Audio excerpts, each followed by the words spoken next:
New England Football Show presented by Mortgage Right. I'm your host, John Sarianides. And as always, I'm joined by my partner, Kevin Stone. And for a brief time yesterday, he was known as Walter Stone. Kevin, how are you this evening? Look, if Walter will make me more money or make us more money, I'm all in. But I'm doing good, man. How are you?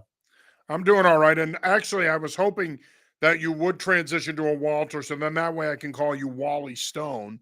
But apparently, you're sticking with Kevin. Before we get started here, I do want to remind you that if you're in the market to purchase your next home, your first home or refinance, then you need to give our man Herb Devine a call, 781 254 2846. You can also shoot him an email at herb@mortgageright.com. With over 27 years of experience, Herb has the knowledge and the know-how to help guide you through this process. It's not an easy process, especially for you first-time home buyers. So if you need a veteran who has been in the loan industry for a long time, who can make the process seamless and easy, give Herb a call. Again, that number is 781-254-2846, or you could shoot him an email at herb@mortgageright.com. He and his team are available anytime, including nights and weekends. And Kevin, it was finally nice to see the Patriots kick someone's ass, as like we saw yesterday. It's been a long time coming. You know, we talked about this on the post-game show yesterday, me, you, and John Lyons, about how long it's actually been since the Patriots had a win like they did yesterday. Of course, they blasted Carolina 42-13 in a game that, outside of the opening drive for Carolina, which was a touchdown drive, the Panthers were never really in that game, especially once Marcus Jones brought back that punt 87 yards. But it was really nice to see an ass kicking again. I don't want to get ahead of myself here. I don't want to say that it brought me back to the dynasty years, but it was a pretty common occurrence those years. It was nice to see a game like that again at Gillette Stadium, especially when you consider, and you talked about this last week, especially when you consider how bad they've been at home the last 3 years. Yeah, that's the biggest thing, or the biggest takeaway for me from yesterday. With 3-16 in the last 2.5 years at Gillette, heading into yesterday's game. And look, one game against arguably the worst team in the league doesn't prove much. But if nothing else, especially going on the road for 3 weeks, it gives fans, it allows you a little bit of hope. Like 2-2 coming out of September. I know this isn't some magical statement, but it's a lot better than 1-3. It looks better. It sounds better. You feel better about the team, just the way they won, to your point yesterday. And you need to start making that a hard place to play again. Teams like Carolina were not worried about walking into Gillette Stadium. The Raiders a couple weeks ago were not worried about walking in here and losing a game. Neither was Pittsburgh, and it showed. So to get that type of win on a beautiful day, it just reinforces that people aren't wasting their time. You know, we talked about this last night. That's a long day to commit as a fan. Between the tailgate, the $80 for parking, sitting in Route 1 traffic, leaving the game, that's not an easy commitment if you're getting a team that goes 3-16 at home all the time. So that type of win was important. Obviously, you need to do it more the rest of the season, especially with some very winnable games at home. But the biggest thing again for me was just allowing fans to feel good about the Gillette experience again, because you really haven't the last few years.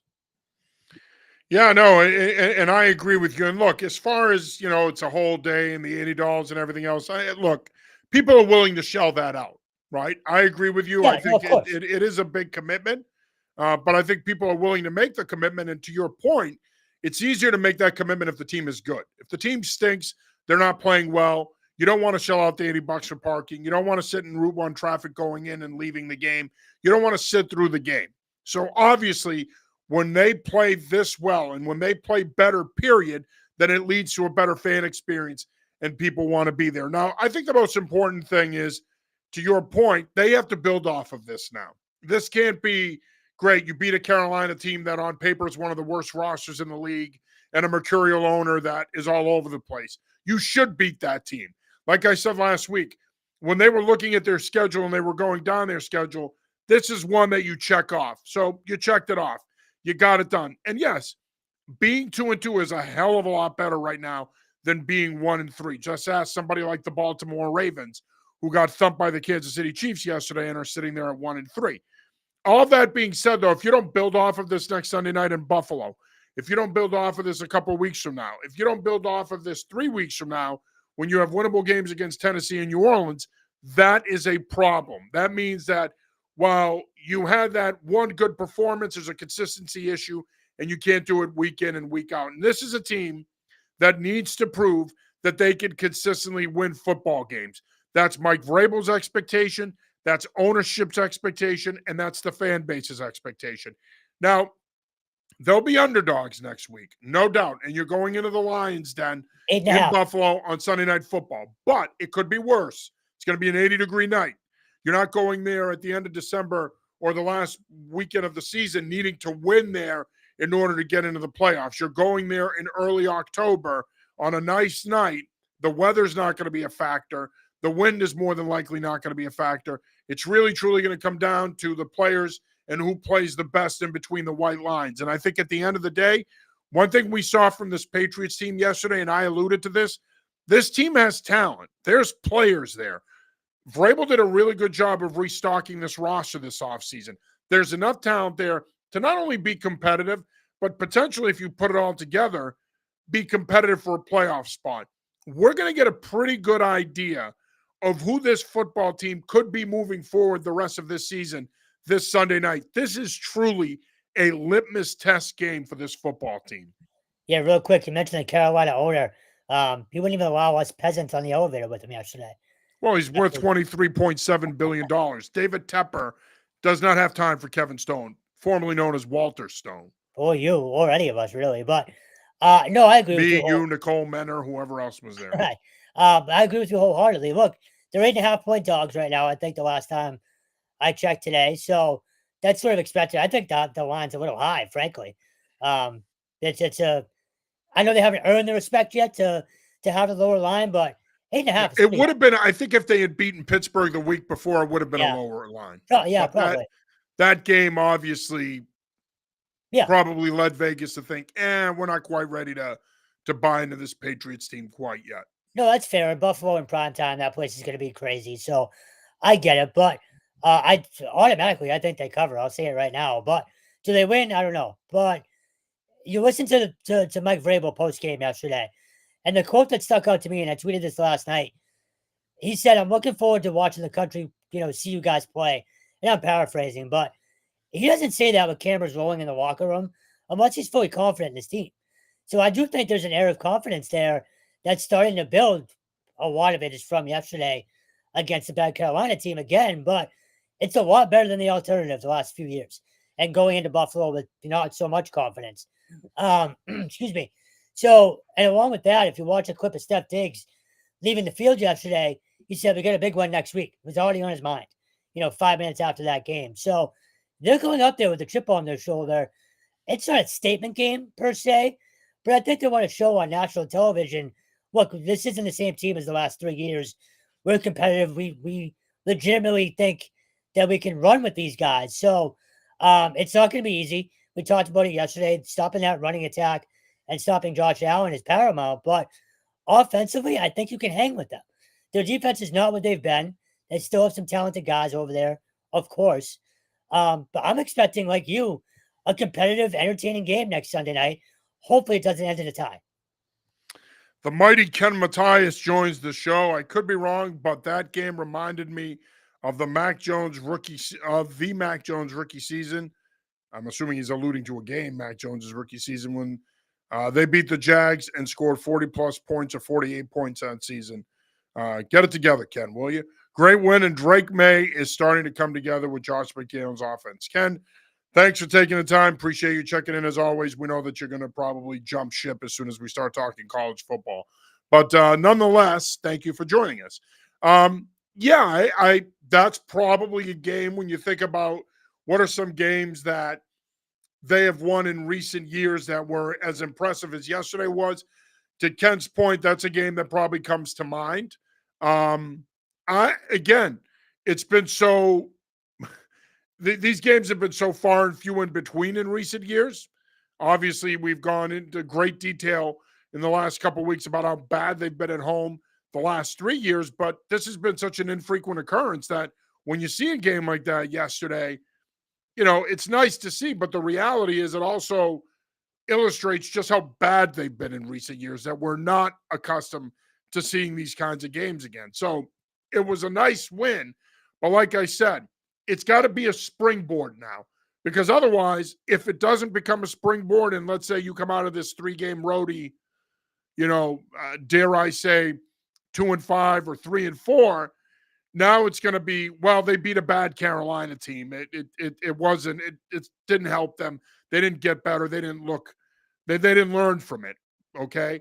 So again, you don't necessarily need to be Buffalo next week, but if you come out of this 3-game road trip at 2-1 before your next home game, well, now all of a sudden you're sitting there at 4-3 and you're entrenched in playoff contention, which is what you should want here. And again, they've already won almost as many games as they have the last 2 years. I mean, you have to assume they're going to win at least 2 more to match the last 2 years, but probably more than that.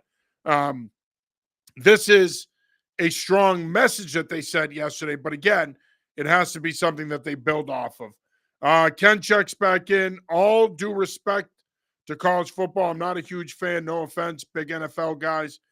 You guys do awesome coverage for college and high school. Shout out EFJ. Thanks, Ken. We appreciate it. You're like everybody else in this market. You jock the Patriots. You don't care about college. Get with the times, Ken. College football is awesome. Okay? Don't sit here and you're not a big college guy. I mean, give me a break. College football, and I'll say this, and again, thanks for checking in, Ken. Appreciate you, man. But I will say this. College football is the best team sport in the world. Not in the United States, in the world. There's nothing like major college football. There's nothing like the SEC. There's nothing like some of these Big Ten schools. Major FBS college football, in my opinion, nothing beats it. The pageantry, the passion, the games, it is awesome. The NFL doesn't rival it, and I'll tell you, and I'll tell you something else. Neither does baseball, hockey, or the NBA. I don't want to hear it either. And don't start with the hockey playoffs. The hockey playoffs are way too long. The regular season means nothing for the most part. And by the time you get through the second round of the hockey playoffs, you lose interest. And even if your team's in it, you lose interest. So spare me with the bullshit about the Stanley Cup playoffs. I know that there's some hockey people out there that jock hockey, but that's the reality of it. College football rules. You should get into it, Ken. Stone, you got anything to say after my rant? I'll say 2 things. No ties in college, first of all. Yeah, which is I know awesome. As a Green Bay Packers fan, I'm still fuming after last night's debacle, and as Carmine Lupertazzi would say, Sopranos reference. And I'd take it a step further. Give me the Ivy League every weekend. Like, I love FBS, obviously, but the Ivy League is awesome. Yeah, so I'm with you there. You know what it is, too, and I think you and I have talked about this. It's the purity of Ivy League football. That's what you love about it, the atmosphere. There really, truly, genuinely isn't anything like a beautiful Saturday afternoon, like this time of year, right now. Okay, this is going to be week 3 in the Ivy League. This Saturday is supposed to be nice. There's nothing like a 70, 75-degree day. It's gorgeous out. You got the tailgate. You got the students. You got the alumni. Ivy League football is awesome. It is fantastic. And I really, truly believe that people are missing out that don't follow Ivy League football or go to the games. Well, I know we're skipping way ahead to college talk, but I will say the whole non-playoff before this year, that played a huge factor too, because those kids, that league schedule was all they had. 10 weeks and you're done. So I think that kind of adds an element there too. Yeah. And again, like I said, the pageantry and the passion of college football, unmatched. I don't think any sport can match it. I know, again, we're entering the baseball playoffs. People will talk about the Fall Classic and the Stanley Cup. All those things are great. Don't get me wrong. They're great sporting events. And some people will say, oh, what about World Cup and this and that? Doesn't matter. I think when it comes down to passion, pageantry, just the when you look at the Ivy League, the history, nothing matches college football. It's fantastic. Dana Lorenko, former classmate of mine, although we didn't graduate together. Dana, I believe, graduated a year after me, but Dana Lorenko, Norwood's finest, joins the show. Great to hear from you, Dana. You went up front. The O-line looks good early and hopefully will continue. Great turnaround from last year. Dana, great to hear from your brother. Dana's a big Bruins fan, by the way, Stone. So figured you'd appreciate that, coming from... I usually would, but not this year. If you're a Bruins fan, it's going to be a year of misery. So go ahead. Good. As a Canadiens fan, I hope it is. I hope it is a year of misery. Screw them. They've given me a lot of misery through the years. So you know what? It's time that Bruins fans had some misery. Oh, Anyway, nonetheless, I digress. no, I was just saying on the O line, for me at least, it's one of those things. If you're not talking about them a lot or hearing their name on the broadcast a lot, then you're better off. So I think that's where we're at Played right pretty now. well yesterday. Only gave up 1 sack. Yeah, that's what I mean. So we're not talking about them every single week, right? Like during the off season and in training camp, that's the first thing everybody wanted to talk about. We've barely talked about them through these first 4 weeks. So I think just based on that alone, I think you're in good shape right now. And I think Will Campbell has been fine.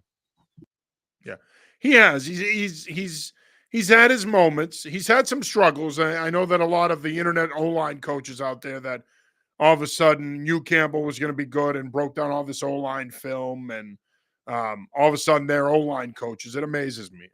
There's so many scouts out there now. I don't know how the hell we've ended up with millions of scouts out there, but apparently all the internet scouts, all the internet offensive line coaches who think that the PFF stuff means anything, they've been lauding his performance. But you watch the tape, he still has a lot to work on. He would tell you that. So would Doug Marrone. The mighty Ken Matthias is back. I'm getting hated on. LOL. No, Ken, we're not hating on you at all, buddy. We appreciate you checking in every week and joining the show. We just think you need to get into college football. I think I don't understand how somebody's not into college football. That just doesn't register with me. Obviously, like we said, Kevin, big game this week in Buffalo. But another part of this is Drake May's performance, right? When you look at his numbers, he's been fantastic this year. He's a top 10 quarterback. But it's the consistency piece. Yesterday, we got to see that.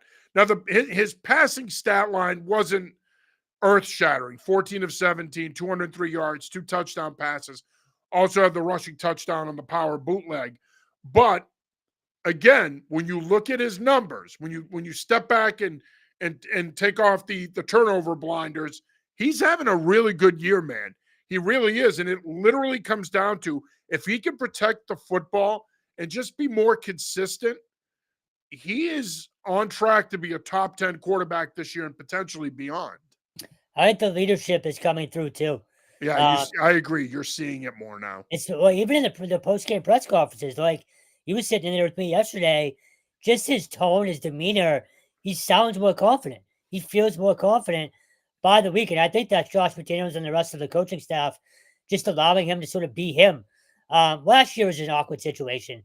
Like with Jacoby in front of him, you had the head coach saying he was the better quarterback, but this year it was all him from day one, from the jump. It was his team, and he's embraced it. And I think you can kind of hear and see it in his demeanor and his tone.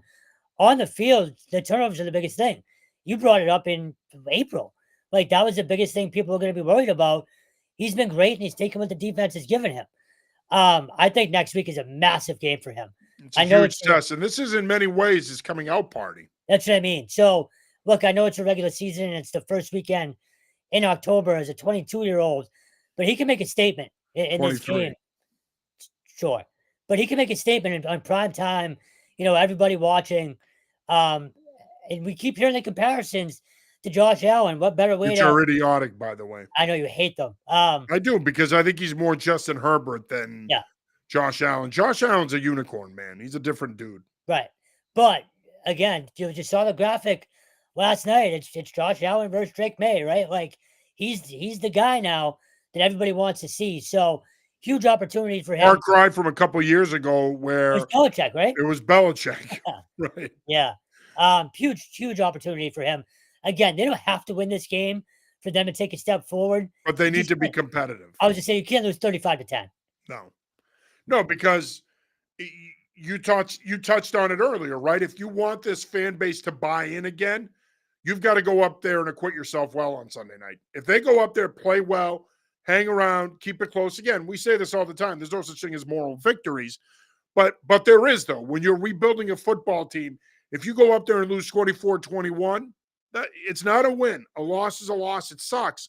But it's a moral win from the standpoint that you have to look at it objectively and say, hey, that might be the best team in the AFC, one of the 2 best teams in the league, and we went up there and went toe-to-toe with them.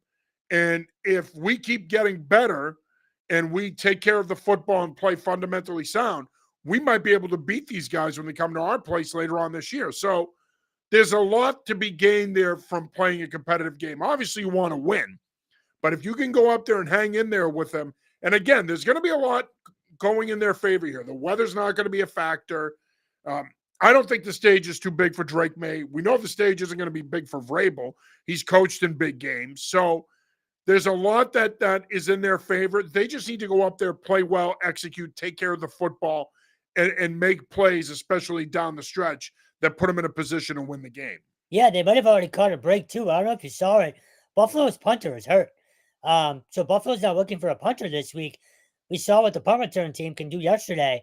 If you can make special teams a legitimate factor in that kind of game, or in any game, but particularly on the road in a hostile environment, if you can win that phase of the game, you never know. No, I agree with you. And you saw it yesterday. You saw the importance of winning in all three phases yesterday. Marcus Jones turned that game around for them. He changed the complexion of the game with one return. That was it. After that return, they took over the game and dominated. Now, it also helps that Carolina sucks and they quit. But again, let's not be a-holes about it. They played well. Yes, Carolina sucks. Yes, they quit, but the Patriots played well. So we have to give them their due. It's not always about what the other team does. It has to be about what you do and what you need to do. I thought they did what they needed to do yesterday to pick up a blowout win. 100%. And just before you go on real quick, I said this post game yesterday. If you'd have won that game like 24-17, 23-20, it feels so different. So doing what they did yesterday, the way they did it, that was important. It was important because it shows that there's separation between these two franchises. You mentioned earlier that might be the worst team in the league. Beating them 42-13 shows you that you're in a better place than them. And now you got to do that against Tennessee. You got to do that against New Orleans. Yeah, they should be 5-3. Are better than. You got to do it against Cleveland. You're better than all those teams. They should be 5-3 after that Cleveland home game. I agree. They should be. And I think if they're 5-3, the playoff talk can commence again. And I think it's real because remember now, you still have 2 games against the Jets, who suck. Miami still has to come here. You take care of business in those 3 games. There's 8 wins right there. Atlanta has to come here. We know how all over the place they can be. One week they lose 30-0 to that Carolina team we saw yesterday. Then yesterday they beat the Washington Commanders at home. So and you got the Giants too. Yeah, and you got the Giants on Thursday Night Football. And the Giants, they're going to be without Malik Neighbors. He's done for the year. Jackson Dart, he showed a lot of promise yesterday, but he's a rookie quarterback. This defense could potentially get after him, especially because that offensive line is not very good. So to our point, now all of a sudden, if you pick up some momentum here these next 4 weeks, you still have plenty of winnable games down the road. That they could once again enter that playoff conversation. And as you said now for 2 years, it would be nice to see them in the hunt column come the end of the season. If nothing else, even if they're just in the mix, I think it's a huge win for this franchise moving forward. Ken checks back in. How impressed were you both with Stephon Diggs catching 6 of 7 targets for 101 receiving yards with a great back shoulder catch down the sideline? I think this was huge. And I asked Stephon about this after the game. I asked him to categorize where he thinks he is in terms of his comfort level in this offense. And he said he's a 5 out of 10. He said that he would categorize himself right now as a 5 out of 10 and that he has plenty to learn, but plenty left to give. And if you're a Patriots fan, that's got to fire you up because if you can get this guy back to a Pro Bowl level where he can be what he was in Buffalo his last couple of years, now you have a number 1 receiver. Now you have a guy that's going to create opportunities for your other receivers and tight ends and your backs because he's going to demand attention in terms of coverage.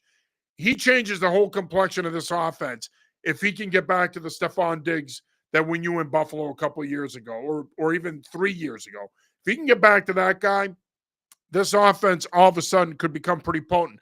Again, they have a lot of nice pieces, man.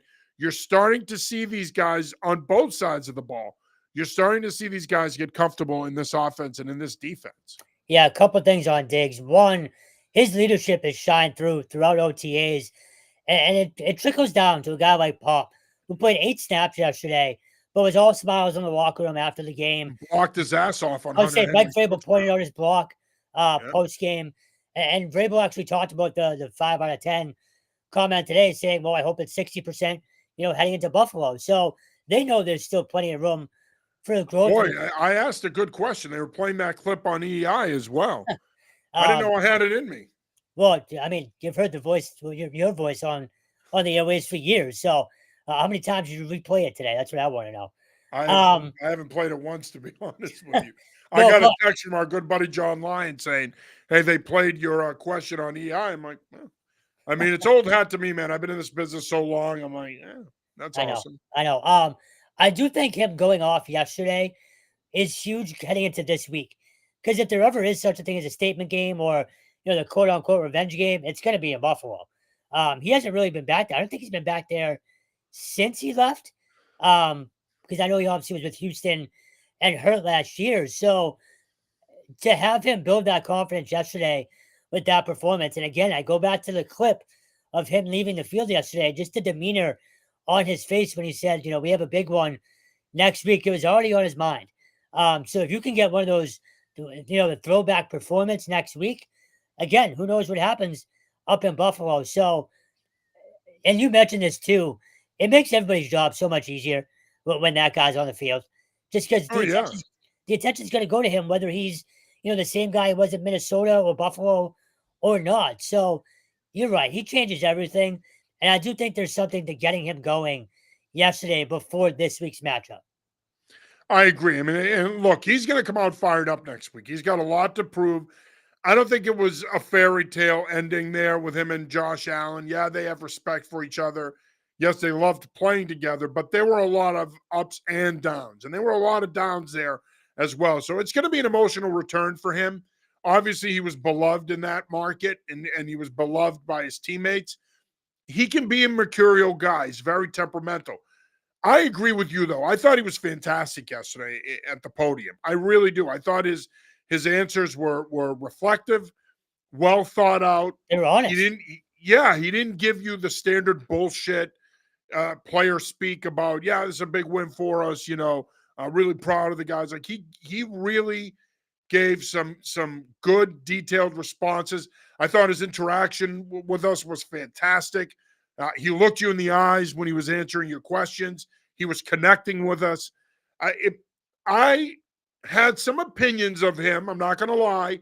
During mini camp and heading into training camp, where I was worried if he was too mercurial and if he was going to become a problem. And I think we both had those concerns about him. But after yesterday, he really sold himself to me. Like I'm a convert. I think if this guy's involved and engaged in the offense and they're working to get him the football, I think he's going to be everything they were hoping for and then some.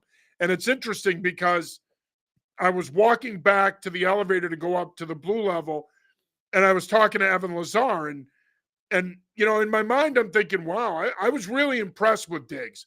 But then Evan said something to me that really struck me. He said, I don't understand why the people on the radio in this market feel the need to bash him. He's been nothing but good with us.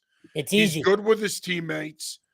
I don't understand the hate. And that really resonated with me because I'm like, if this guy is involved and engaged, I mean, he's a wide receiver. Naturally, he's going to be a diva. You expect that out of receivers and defensive backs. They're divas. But if he's that way, whether they win or lose on a week-to-week basis, and you get that consistent communication and interaction with him, he's going to be great to deal with. To answer your question, because it's easy. You know this. It's the easiest way to get people talking and people listening Yeah. and, Yeah. and calling in. That's the And only he reason didn't do why. himself any favors with the whole boat thing. Well, We no, agree with that. and in That fairness, that wasn't the best way to start your career here. no, of course, and he didn't talk all summer, so that No. brings it on yourself as well. But again, you've been in radio forever. That's just the easy way to do things. Um, but overall, I'm with you. I think it's been fantastic. Just Yeah. as it, and I keep going back to the leadership off the field. You saw it in training camp, just in drills, like how much harder guys were pushing each other because you had a number one there with you. And again, is he technically that same number one he was in Minnesota? No, of course not. but he's a name and he's a big name and he's still productive. And the guys, especially the younger guys, like a Pop, like a Booty, I think they wanted to sort of up their game alongside him, and you've seen it so far. Yeah. No, absolutely. I agree with you. And again, he's going to be motivated on Sunday night. I think the Patriots are going to be motivated. I really believe this. I think they're going to play well. I said this yesterday in the Patriots post game show, and I'm going to say it again. I think they're going to play well. I think that they're going to put on a good showing.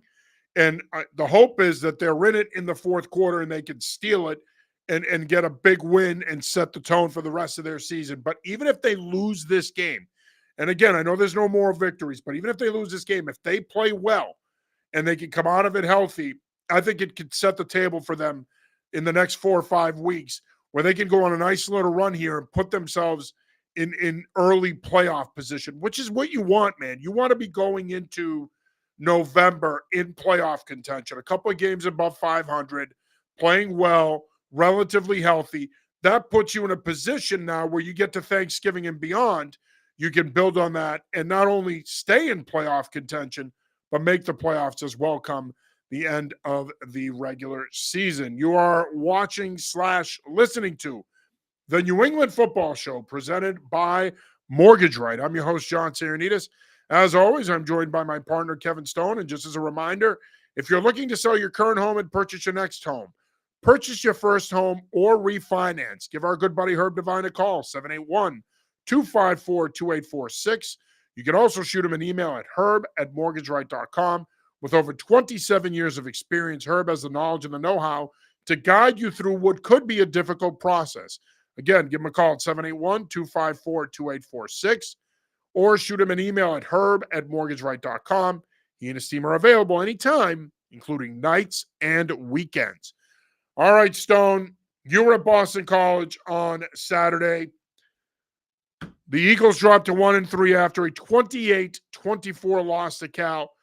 Universally across the board, I think everybody in this market thought this is a game they should win. Don't let Cal's 3-1 record fool you. Yes, they had a couple of nice wins, but they also were coming in off a bad loss.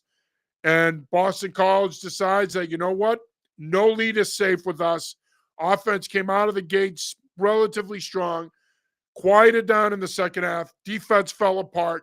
They lose 28-24. And now they're behind the 8 ball here because you got Pitt, Clemson next 2 weeks. They go to Pitt this weekend. Clemson comes here for what is now going to be a primetime game the following Saturday, October 11th, 7:30 kickoff. I don't know what to think of this football team anymore because you've always been bullish on them. You always believe they can win 8 games, maybe even 9 if a couple things go their way. I'm always cautiously optimistic with them. I still reside somewhere in the 6 to 7 win camp, 8 if they win a bowl game potentially. This isn't a good football team, Kevin, and there's no masking it here. They lose in ways that drive coaches crazy. The penalties, the inability to sustain drives, the inability to get off the field on third down. These are all things that make you pull your hair out. And if Bill O'Brien had any hair, he'd be pulling it out right now. This loss to me was their worst loss of the year because they had control of the game. Turbo Richard scores that 71-yard touchdown run. They take back control of the game. And then they decide the last 2 minutes, screw that. We're going to give you the game, and we're going to give you a good flight home. I don't understand it. I feel for O'Brien because I don't know how you fix it. I mean, they've got a ton of injuries. The consistency is an issue. The quarterback play has been an issue of late. And their defense, quite frankly, between injuries and a lack of talent, let's call it for what it is, they're not very good right now. And they're a big reason why this team is 1-3. There's so many different ways just to start with this, but I'll start with something you just said there. How do you fix it? You pay for better talent. Plain and simple. We know that's not going to happen at BC. Well, it's not going to happen because of their NIL, but also remember, we talk about this all the time. It's not a state school. It's a hard school to get people in academically. The admissions process is tough. That's always going to be an issue. That's why they're recruiting specific guys and selling the school in a specific way because they know they have to figure out a way to bridge the NIL gap, but they also know that it's a chore to get guys in from an admission standpoint. Yes. Now, having said that, They were up 24-21 with a minute and 30 to go, I think, and gave up a 51-yard touchdown and cover 2. So that can't happen, first and foremost, as a dinner bell goes off in my house, if you can hear it. Look, don't want to get. The dinner bell? What do you have, like a butler? I What do you meant like mean? timer. I don't know why I said Oh, dinner bell like I'm 50, is, but is is your butler there? it's Monsieur Stone, your the steak old is ready. the old Ask Jeeves guy. Yeah, yeah. So look, Benson. Dylan Watergate was bound to have a bad game. He had a really bad game. Missed a few throws. He should have been picked off. I believe he threw 2. Probably should have had about 4. The game-ending interception was brutal. It came after one snap after Reed Harris had a touchdown in his hand. Touchdown in his hand and just couldn't hold on through the ground, which I still think is a dumb rule. He had crossed the plane with it, It but is. It's a stupid rule in the NFL, and it's an even yes. dumber rule in college. Defensively, and you mentioned the injuries. They're really banged up. They played 23 guys on defense on Saturday. So now, and as a coach, you can answer this better than I can. At that point, you're just searching, right?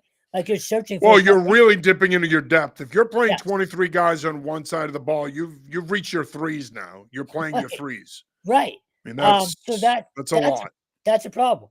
And Yeah. again, it's only September, so you hope some guys get healthy. But I asked Bill O'Brien last week when they came off of the bye. I said, did you use the bye week to get healthy? And flat out, he said, nope, we did not.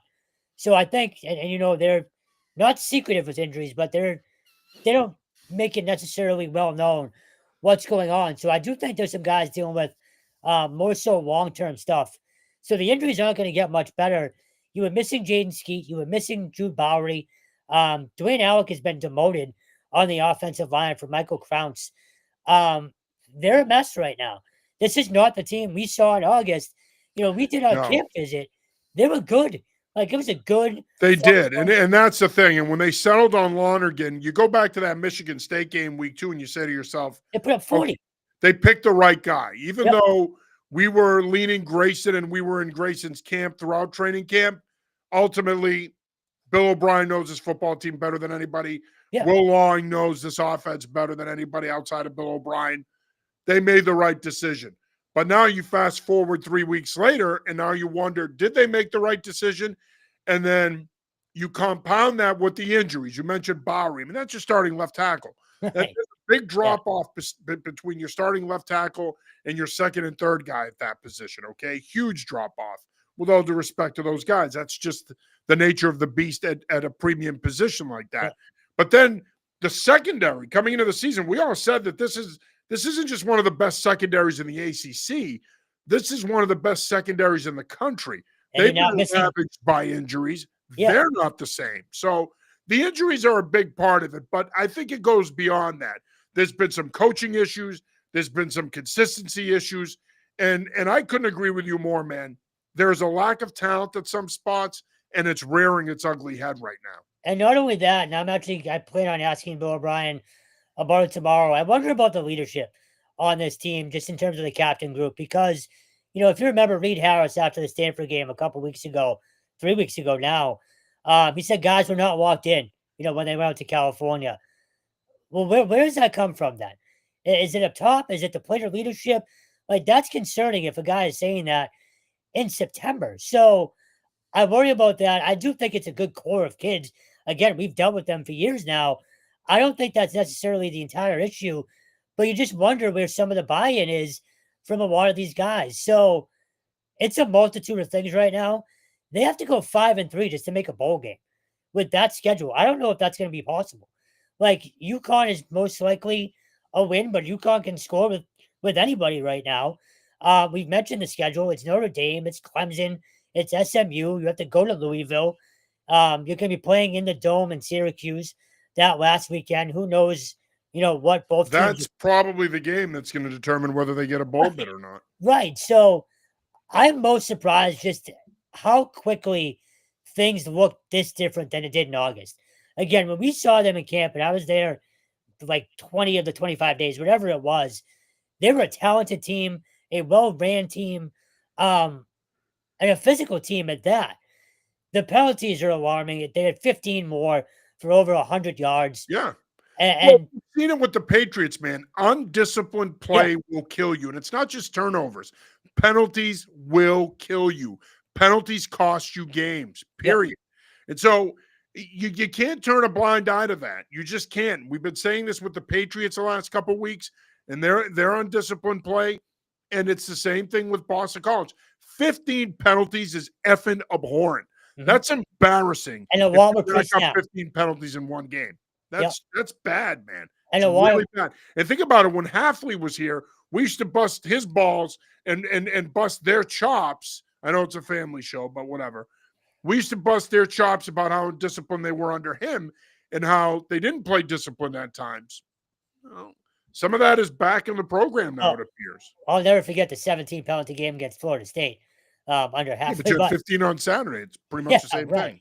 So look, I still think there's talent on offense. I really do.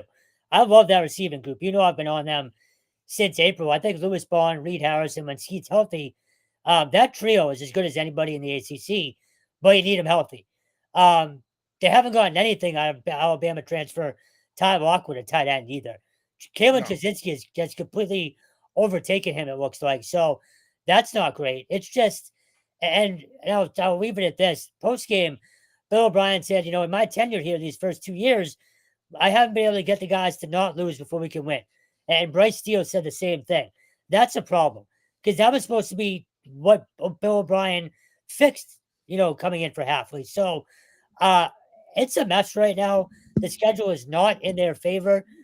Hopefully they can go into Pitt and get a noontime win and come home and get ready for prime time against Syracuse. But man, if you come home 1-4 and it looks ugly or you get blown out, this season might go very south very quickly.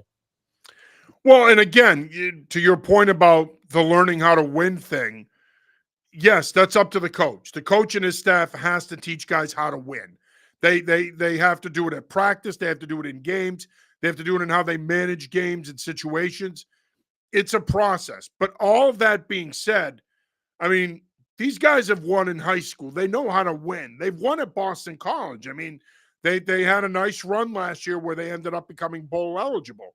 So there's a lot of veteran experience in that locker room, man. These guys should already know how to win.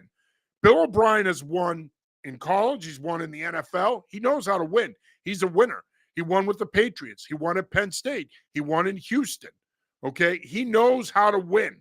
At the end of the day, ultimately, and I know I'm going to sound like I'm backing the coaches here, but ultimately it comes down to the players making winning plays and executing so that they can put this team in position to win games. If they're not doing it, I'm going to tell you right now, outside of making personnel changes and scheme changes, there's not much more a coach can do to teach these guys how to win. And O'Brien may disagree with me on this, but I really believe it, man. At the end of the day, it still comes down to the players making plays. And if they're not making plays and they're not winning, well, ultimately, yes, it starts with the coaches, but it should also fall on them.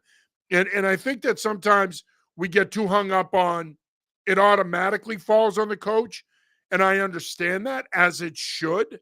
But at the same time, these guys aren't losers. They have talent in that locker room and they have guys that have won before and know how to win. They need to pick themselves up off the mat here and start playing some better football.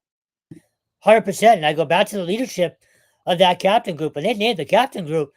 That's a good group of kids. Like, we know, I hope it's For the not. most part, any kid we've dealt with in this program and all the Yeah. years we've covered them is a great kid. They're Yeah. smart, well-spoken, hardworking. I mean, again, I don't think there's a lack of leadership there. There's No. good people in that locker room. They just need to get it going. You know what they need to do, Kevin? They need to learn how to finish games. Yeah. They blow leads like it's their job. They need to learn how to finish games.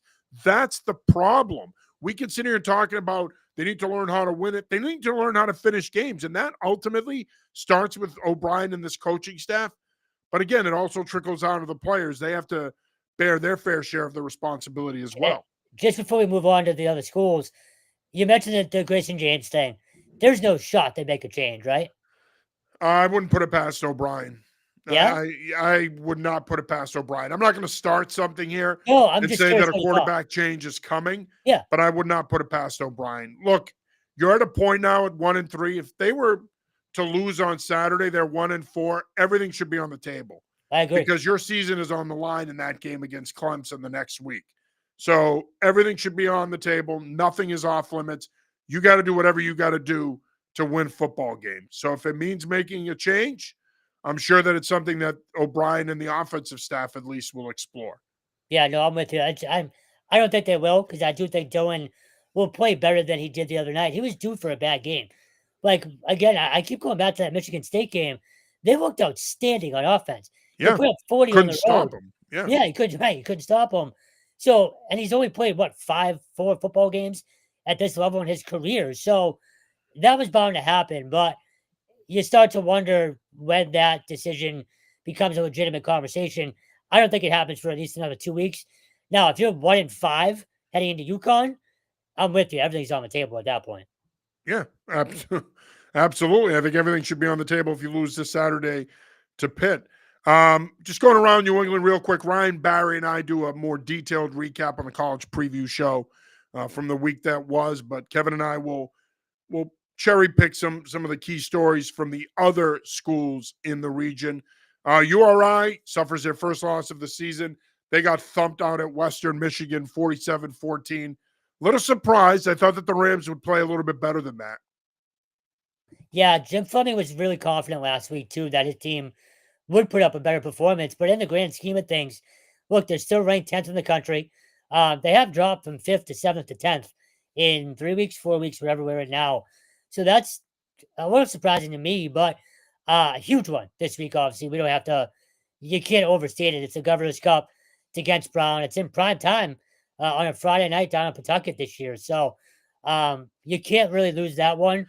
Which I'm not a fan of, by the way. I was talking with our good buddy Maury Hirsch Gordon the other day, and he and I both agreed. I don't understand why you're playing this game on a Friday night. It makes no sense to me, especially on the same weekend as LaSalle Hendricken. The same night. The same night. Like, what are we doing? Why are you doing that? It makes no sense to me. No, but I do think you'll see the normal URI team that we're used to seeing in that game. Yeah, well, Brown's coming off a 41-7 loss to Harvard. Harvard's a wagon, man. I mean, they are a wagon. Jaden Craig and company. I mean, in 2 games offensively, this team has scored 100 points. Like, and in 2 games. The crazy thing is you lost Cooper Buckett, their best receiver, who's haven't skipped a beat in the passing game. I believe he's at Duke, right, Cooper? Yeah. He's been playing really well. You hear his name all the time. So to lose that guy and still do what they're doing offensively. Jaden Craig, again, you can speak to quarterback play better than I can. He's unbelievable. He's a big kid with a big arm who can use his legs if he needs to. I think last year, too, having Charlie DePrima kind of spell him a bit. I know he dealt with an injury in the offseason, but I feel like he might have saved a little bit for this year. And I expect him to continue going off this year. I'll be at their game against Holy Cross this weekend. I'm looking forward to seeing that Harvard team in person. Their offense is going to be a wagon all year. Yeah. No, I agree. And look, not only did they avenge last year's loss to Brown, but they avenged it in convincing fashion. This is a Brown defense that a week earlier shut out Georgetown, which, again, Georgetown's not the 2019 LSU Tigers. I get it. But Dan Mulrooney has done a really nice job with that Brown defense.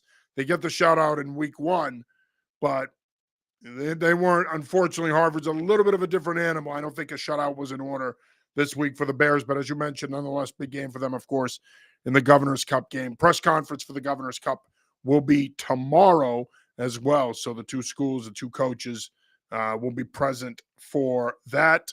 You mentioned Holy Cross. Crusaders dropped to 0-5, man, after a shootout loss to Fordham. We've talked about this. You and I are both huge fans of Dan Curran. We believe in Dan Curran. We believe that he's the right guy to get this program back on track. But clearly the offense, which has been an issue thus far this season, finally started playing well. They played their best game of the season, and wouldn't you know it, the defense, which has been terrific all year, couldn't uphold their end of the bargain. This is a tough loss for the Crusaders. Yeah, I couldn't believe it. I think I saw the Rams Cup. I'm drawing a blank on the name of the cup that Fordham and Holy Cross played for. It's the first time Fordham had won since 2016. or something like that, which is crazy. The Holy Cross thing is a little worrisome now because you're 0-5 and you're now 0-1 in the Patriot League. You have a long uphill road ahead just to even sniff another league title. So, look, winning 6 straight titles, it's, I don't want to say unprecedented, but at the FCS level with so much turnover, that's so hard to do. At some point, there was going to be a coming back down to earth kind of year. And I know they were, I believe, 6-6 last season. This feels like just that sort of reset year. As much as people hate to hear it, And it happens, man. It yeah, that's what I happens mean. in football. Yep. You have those years. You could be a dominant program for a period of time, and there's going to be that one year where the talent's just not going to line up with the tradition and the expectations. And you may not have a quote down year, but you're going to have a subpar year. You're not going to have a year that's to the program standard. It happens. Heck, it might be 2 years of that. Sometimes you have 2 or 3 years of that before you get the program going again. So, yeah, it's not surprising. This is the lifespan of football. This is how football works. Success isn't guaranteed, and success isn't forever. But having said all of that, if you remember the game Harvard and Holy Cross played last year that ended on a 2-point conversion, these teams will go at it. I do think Yeah. Harvard wins probably by a touchdown or two. I just think their offense is not unstoppable right now, but pretty close. It's always a good game between these two teams. I just feel like Holy Cross is in a tough way right now. Yeah. UMass goes out to Missouri and loses 42-6. It was actually 20-6 at the half. AJ Hairston started at quarterback for the Minutemen, made some nice plays in the game. Like I said, it was 20-6 at the half. The boys were playing hard. In the end, the cream rises. I say it all the time. Missouri was able to pull away and win 42-6. Joe Harris-Simiak met with the media today, trying to put a positive spin on it. No commitment as to who's going to start at quarterback on Saturday when Western Michigan visits Amherst. Again, here we go with the whole moral victory, blah, blah, blah. But if you're a UMass football fan, man, given how bad this season has been so far, the fact that it was a 20-6 game at the half, don't forget they played Mizzou tough here last year for a half as well. I guess you got to take that. But now you've got a Western Michigan team that was kind of limping along here in this early part of the season. All of a sudden, they're coming off a blowout win over URI. Now, all of a sudden, you're sitting there and you're saying to yourself, well, there goes a game that we potentially could have competed in. Not that they're saying that. I'm sure that Harris-Simiak and his staff are saying, hey, we can win this game, and they can. But my point is, you've got to find some positives from this Missouri game, and I think that there were enough there that if you're Harris-Simiak and the staff, you can build on those positives. I agree that the two biggest positives to me are the paycheck and the health. I think they got out of there pretty healthy, and you got a nice little payday out of it. But look, if you remember, all throughout the offseason and spring, I said they're going to have to lean on the MAC schedule. This is where they might have a shot. It's now or never because you're 0-4. But you're getting this opportunity now to showcase your program. I know this game isn't on national TV, but those games are coming pretty soon. Like we're almost into October. The country's going to be watching UMass. How do they respond to being in the MAC now? That's the biggest thing for me this weekend. If you go out and get blown out, I mean, I always say 35-10. It's what always comes up to me. But if you get blown out on homecoming in your first MAC game, that's a bad, bad sign. But let's not forget, they haven't had a lot of success against the MAC in recent years. No, I know. So as much stock as we were putting in that before the season, they have not fared well against the MAC under Walt Bell, Don Brown, and we'll find out with Harris-Simiak. But under those guys, they were losing to MAC schools then. So, yes, the MAC is the right conference for them, but the MAC has not been kind to UMass football in recent years. So they'll be underdogs in most of these games. Maybe not Akron, but they'll be underdogs in most of these MAC games. Look, you played well for a half last week. You played well enough to stay competitive. But in the end, wins and stacking wins is what matters. They need a win this week. They need a win. You dropped to 0-5. Now it starts to, now you have to ask yourself, okay, is this thing heading towards a winless season? Well, I was just saying, it's the same conversation we've had for 5 years now, right? Yeah. No, I agree, man. I agree. And again, I understand that the UMass faithful is, a bit rowdy and pretentious and, opinionated, but they want to win.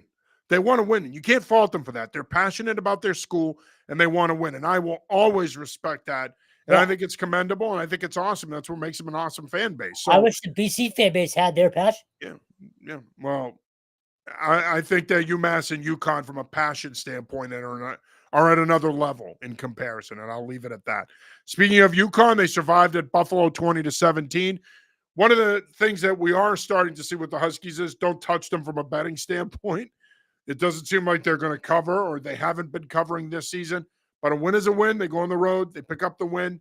They come back home this week for Florida International, but Huskies are sitting there at 3-2. I think if you're Jim Mora, considering some of the defensive struggles, you'll take it. The offense, which has been really good, struggled in this one, but then the defense picked them up, especially down the stretch. Again, nice win on the road. Probably should have beaten this Buffalo team by more, but if you're Jim Mora, you got to be happy as you go into this home game this week against FIU. Look, 3-2 is 3-2. You can't complain, really. I was actually not impressed, but they'd mostly been playing shootout games. To win on a walk-off field goal, I think there was like 11 seconds left in the game, and showing you can win different ways. So if you're UConn, you take it and run. And once again, you're only 3 wins away from another bowl game now. So that's finding a way to win and not lose. Going back to BC, finding ways to win a game that you might lose down the stretch. Finding a way to pull it out, it's huge. Yeah, it is. Who has been the best kept secret in college football in New England so far, if you had to take a guess? I'm terrible on the spot. I don't know. What were you thinking? I mean, I'd say Jayden Craig, frankly. No. Which team has been the most pleasant surprise so far in Division I New England college football? They're currently 4-1. They reside in Connecticut. I was a little heads up with it, but not Sacred Heart. And then Well, again, I'm going to ambush you at the end of this segment, so don't you worry. that's fine. You just did. Very surprising. But again, same type of thing with UConn, finding different ways to win. Yeah. They've won comeback This is a program games. that all of a sudden scores a lot of points. Yeah, I mean, that's it. and I'm not trying to be a dick here when I say it, but and Mark Knopfler's teams have traditionally run the football, played good defense. They win those low-scoring, close games.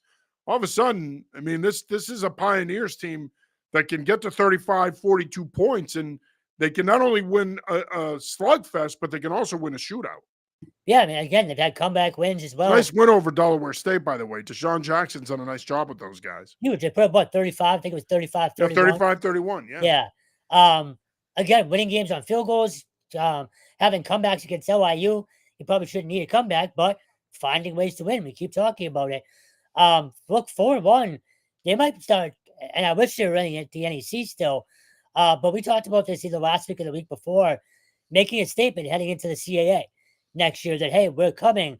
I think every win that they can get this year is massive. Yeah, I agree. Just continuing our tour of Division I college football in New England, Dartmouth improved to 2-0 with a shootout win over CCSU 35-28.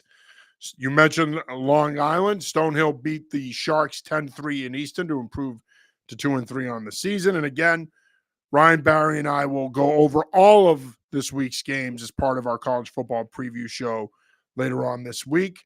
UNH picks up a big win over Albany. Maine's on the board now, too. Maine's on the board, too. They picked up a big 37-30 win over North Carolina A&T. They got a big one this week at Bryant. Bryant coming off a tough last-second loss to Towson. They've lost 2 in a row. But we're starting to get to that point now. We're getting into October where it now starts to become crunch time here. If you're going to turn your season around, if you're going to get back into league or conference title contention and perhaps playoff contention, this is when you want to start playing your best football now. Yeah, just telling Brian, that first CAA win is coming, right? Like, you can feel it. It's only a matter of time. Again, I think that's back-to-back weeks where they've lost at a failed 2-point conversion. Like, we talked about this at the beginning of the year. Chris Merritt's teams are going to be in every single game. Every game they play in, especially now that they're comfortable in their second year in the CAA. I think it's a matter of time until they get that first one. Yeah, I agree. Look, they're going to score points. Offensively, they're going to play well. Brennan Meyer struggled a couple weeks ago, bounced back, played better this week. They're going to score points. It's always been about their defense, and their defense played really well coming out of the gate. They haven't played as well the last 2 weeks. But again, this program is making meaningful progress, and you're seeing it. And I agree with you. That first CAA win is coming, and you never know. I mean, Maine is coming off a win, but it could potentially be this weekend. All right, before we wrap up the show here, of course, we're going to talk a little bit of high school football as well. You got a couple big games you mentioned earlier. Of course, LaSalle and Hendricken are renewing their rivalry this weekend. That game is going to be played on Friday night. Got a couple of really big games down in Connecticut. You have Staples at Darien. That's one of the top games in the region down there. You had some big games this weekend as well. Of course, Pinkerton beating Londonderry up in New Hampshire. Here in Massachusetts, Springfield Central, you were there for that one, goes on the road and picks up an impressive win, 28-20 win at Xaverian. You've also got some big matchups in Massachusetts as well this weekend. King Philip at Natick, that's going to be a big game. That's going to be a slugfest. You're going to be there for that one Friday at 6 p.m. out there in Apple Country. Not Apple TV, actual apples. There's a lot of apple farms out that way. In case you were wondering what the hell I was talking about. No idea. You had no idea. Well, that's because you never left Waltham. You can't have an idea of what the rest of the world has when you're stuck on Moody Street. Get the hell out of Waltham, man. They could not be more false. My years with the Metro West Daily News, I lived in Natick. And you didn't know that they had apple farms. I did not, actually. Go ahead. Keep going. Well, I don't know how many they have now. I will say that. But for a while there, that part of the state was apple picking country. So. Trust me, for 15 years as a freelancer, I was all over Mass. I'm not. I know, but you're also somebody. But in fairness to me, you're also somebody who takes pride in being Mr. Waltham and 100%. being stuck in Waltham and being from Waltham and everything else. See, there's a difference. If I could move tomorrow, I would. This place is now a dump. But the whole Waltham graduate thing. Yes, there's pride. That'll go over well with our Waltham viewers. Thank you, Kevin. It is what it is. This place is a dump. Folks in Waltham, we still love you. We appreciate your support. Kevin's opinions are his own. They do not reflect the opinions of New England Football Journal. So there you go. But nonetheless, some more big games this weekend on the slate. Got a couple of other good ones. Milford, Barnstable are playing this weekend as well. Leominster, Wachusett in Massachusetts. Milton Weymouth is another big one. So we've got some good games throughout the region. And as I always say, man, get out there and support your high school football programs. I mean, you don't have to have a kid in the program to go to your local high school game. You could just be a fan of the game and go support the kids and support your community. It's awesome. Nothing beats the Friday night lights. Nothing beats high school football. It is fantastic. And of course, with the high school football season, we've also entered bye week season now. You're going to start to see more teams have bye weeks. Some have already had their byes earlier in the season, but you're going to see more and more teams now in the next couple of weeks have bye weeks as we get closer to the end of the season, which will be here before you know it. I mean, Wednesday's October 1st. Halloween night is the last week of the regular season, so it does go by quick. 100%. I forgot what I was going to say. Oh, no, to that point, we're winding down already. Like, it's now playoff push time, which is hard to believe. Again, we don't need to get into the whole discussion about the structure, and I don't want you losing your mind at 9:30 at night. But the fact that we are... By the way, Mike checks in, and thank you, Mike. This was a game that I had top of mind, but I didn't mention Bishop Feehan versus BC High is another good one. Bishop Feehan, Brian Pinnabell's playing a great schedule this year. And it just popped in my head. Duxter Southfield at Cheshire. Connecticut. Cheshire, not Cheshire. Sure. Cheshire. But it's wild to think that we are entering medieval Kevin Stone. All right. Playoff push is coming. I'll say it again. About 4 weeks. Basically, it's a sprint to the rest of the year. And then you start to see, how things shake out. So this weekend is actually sort of a big one. As you hit that October, the calendar flips, teams start to see the end of their schedule. This is a big weekend and a statement weekend for a lot of teams. Yeah, absolutely. And I'd be remiss if I didn't mention yesterday in the post-game show, Lions called Chuba Hubbard Chubba Hubbard, and you called Romeo Dobbs Romeo Doobs. So forgot about that. Did you play Romeo Doobs, by the way? He had a couple of touchdown catches in that debacle. Yeah, but I trusted Jeff Halfley's defense, so Yeah, but we won't talk I about it. trusted Jeff Hafley's defense too. As a Packers fan and shareholder, and I love Half, but come on, man, they got to be better than that. Half, I don't know if you watch the show anymore. I know you used to, but if you still do, and the Packers are going into a bye week next week, do me a favor with Micah Parsons, man. Can you move him around a little bit? I need to see him. I need to see him in a stacked alignment off the ball. I need to see him moving around. I need to see you bring him from an off-ball alignment. I need to see you playing him more in a two-point stance and bringing him off the edge, using him a little bit more in coverage. Can we do a little bit more with him? I know that he's not 100% healthy, but simply putting his hand in the dirt and getting into a sprinter stand, not enough. Us Packers fans would like a little bit more. So thanks. I hope all is well. Speaking of Jeff Hafley, I do want to. You remember how I told you earlier I was going to ambush you one more time? This is not going to be good, but go ahead. You know what I'm going to ambush you about, right? No, not at all. Not at all. Okay. Can we give Thomas Castellanos a break? No. Why? What? Here's the thing, and I'm being serious when I say this to you. I know you are. That's what's terrifying. What it's not going to be that bad. Relax. But my point is this: I understand he quit on them. I get that. I really do, and I talked about this with a couple of people on X over the weekend. I totally understand if the people that are hating on this kid are looking at it as he quit on this team. Let's not forget when there was a coaching change, he could have left and he chose to stay. All that being, and he doesn't get enough credit for that, and he should. All that being said, is there really any reason to shit on the kid and hate him now that he's gone? I just don't understand that. So help me understand it. Take me into the mind of Kevin Stone. First of all, he stayed because they made it worth his while to stay. With several, but that's common across the country. So let's not fair. vilify him for that. Kids are doing that every day with the transfer portal. No, that's fair. Look, is he as bad as I thought he was? No, but I think the hype around him is still way too much. To the point where you feel the need to crap on him? Well, it hasn't been that bad. I believe there's a lot worse out there. So look, there is. That's my point. But we're in the media. We're supposed to be the measured ones. Well, I'm not sure anyone's ever called me measured in anything, but no, they haven't, because you're not really measured in real life. But the reality is, I get if Boston College fans and alumni are pissed at him and are still holding a grudge against him. I'm just trying to figure out why you still are. So I just think there's too much hype around him still. Look, if he goes out and they make the ACC championship game, I'll apologize up and down publicly and admit that I was wrong.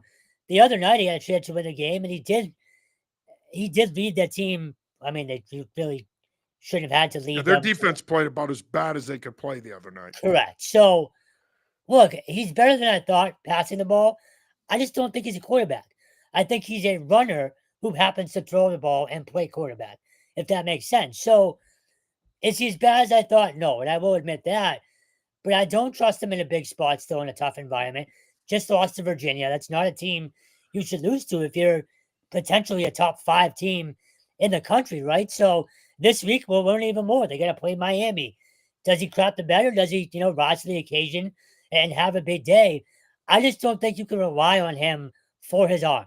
That's more so but it's about for me. And I understand all of that, and I think those are all valid points. What I'm trying to understand is why the need to shit on him. Why is there this? You could say all of those things on X, and I think a lot of people would agree with you. Yeah. You covered him. You know him as well as anybody in this market. You covered him. I also think, though, when we covered him, he was pretty good with us. I don't think we can say that when we covered Thomas Castellanos, he wasn't good with the media. I thought he was pretty good with us. I'd say it depended on the day, but okay. Well, that's anybody, though. Sure, that's true too. But look, I feel like people have just blown so much smoke up his ass that isn't deserved yet. That's more so where it comes for me. Look, again, if he goes to the ACC title game, holy crow, it is what it is. The Herb Streets of the world, the ACC networks of the world that are just completely pumping this kid's tires when he hasn't done anything and brought a lot of stuff on himself in the offseason by running his mouth in the media when, again, he had not won a damn thing. That's what bothered me the most about him. So as a result of that, you feel the need to go on social media and bash him. I mean, I didn't bash him this weekend. All I said was I couldn't have been happy to see him lose. It's not bashing him. Okay. So But you admit at least that there's a level of vitriol there. I Oh don't want yeah, to use the word hatred because I don't think you hate the kid. no, it's a kid. But No, of course not. right. But there is a level of vitriol there. Like you're I feel rooting like against him. I feel like he's getting undeserved, maybe not even accolades yet because he hasn't won any awards or anything, but the praise around him early this season, you don't think it's been a little bit too much for someone that hasn't won? I think going into the season there was a lot of hubbub about him. I think once they beat Alabama, it was justified. Look, At one thing home. I will say is I thought he was going to have a pretty good year playing in Gus Malzahn's offense. Yeah, You you've got been to on that for remember, a while. Malzahn recruited him to Central Florida. He knew he'd be a fit. Malzahn is one of the best offensive minds in the game at any level. So I'm not surprised that the kid has had a good season in that system. He's a Malzahn guy. All of that being said, even if you think he's had too much hype around him, I just don't see why Boston College fans, and you're not a Boston College fan, you cover the team, but I don't see why you or Boston College fans feel the need to continue to talk about this kid. Like people out there, and I'm not saying you, but people out there are like, still hung up on that he left here a year ago. Like get the hell over it. So he left. Stop acting like he quit on it. Meh. Okay, so he left. This is the world we're living in now with the transfer portal. Get with the times. That's reality now. These guys are bouncing around all over the place, like the bouncy ball on Keno. Super Bowl. Okay, or the Super Bowl, whatever. Super Bowl. You don't remember them? No, I don't remember them. I'm 50 years old, man. I'm old. Okay. So my point is, you can be pissed that he left. You can be pissed that you don't like the way he handled that whole situation a year ago. But to go on social media and bash the kid and root against him openly, I don't understand why people are taking it so personal. I think it's stupid. I think it's immature. I think what it says is that people need to get a life. And they're still hung up on a guy that hasn't played for Boston College in almost a year. People need to move on. It's not the end of the world. And guess what? I hate to tell you, we're going to see this with a bunch of other guys that are going to come through here in the next couple of years.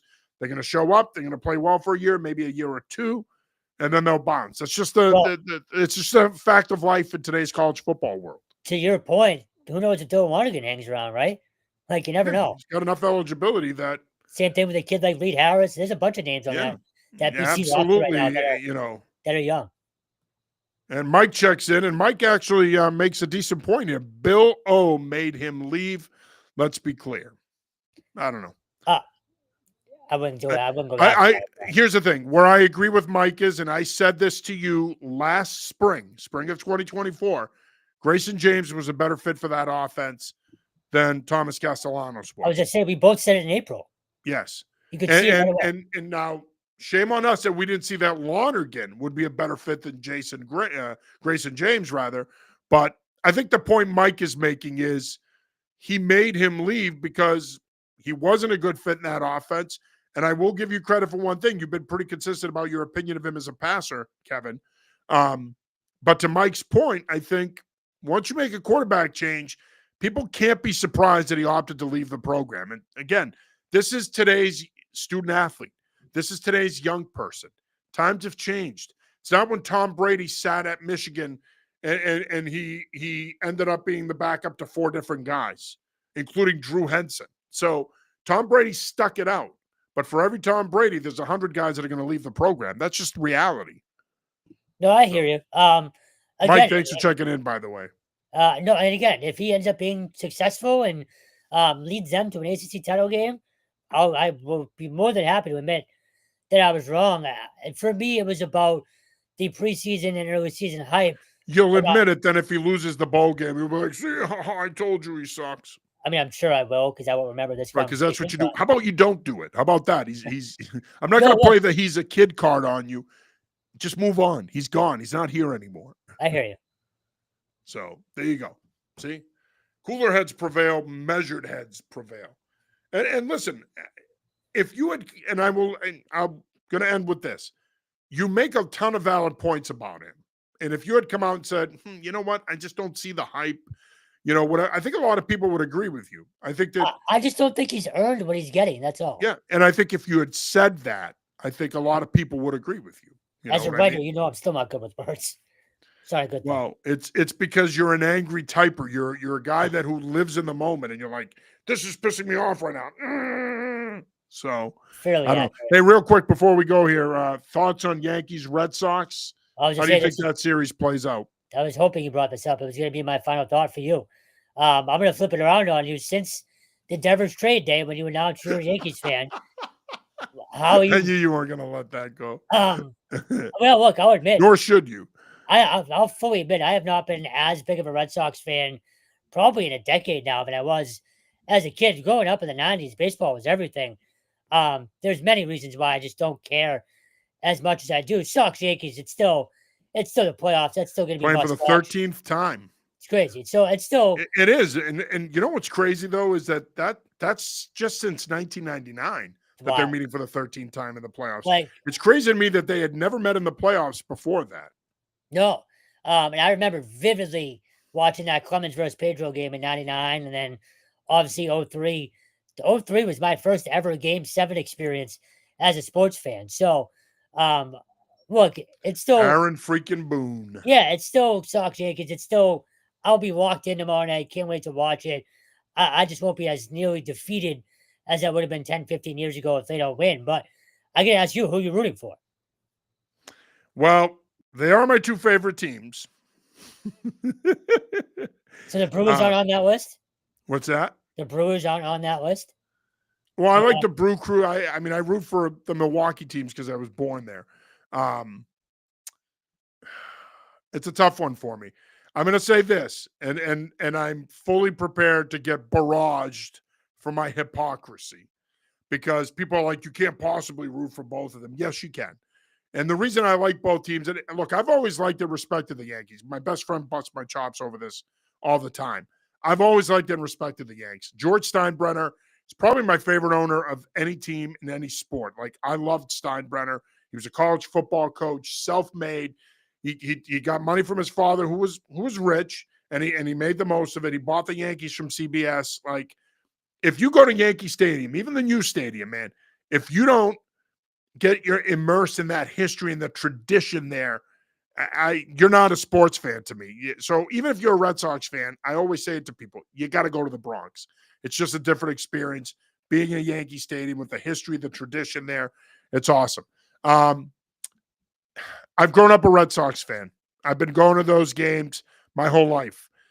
I did get emotional after the Devers trade because I was frustrated. It's really hard for me not to root for the Red Sox because it's in my blood. The Red Sox are in my blood. My Greek immigrant parents would bring us to Fenway Park. My dad would drop me and my brothers off, give us $50. We'd get bleacher seat tickets, hot dog, soda, you name it. This is late 80s, early 90s.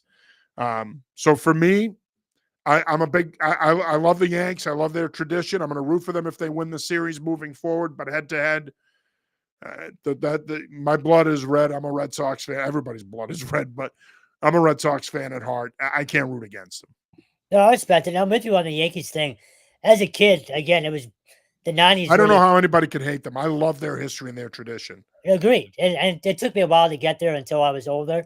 Again, '99, I was 11 years old. So that was prime time fandom as a kid. And even '03, that was brutal to watch. But I'm with you. And for not only for us, but for baseball in general, if the Yankees make a run or the Sox make a run, yeah, it's must watch TV.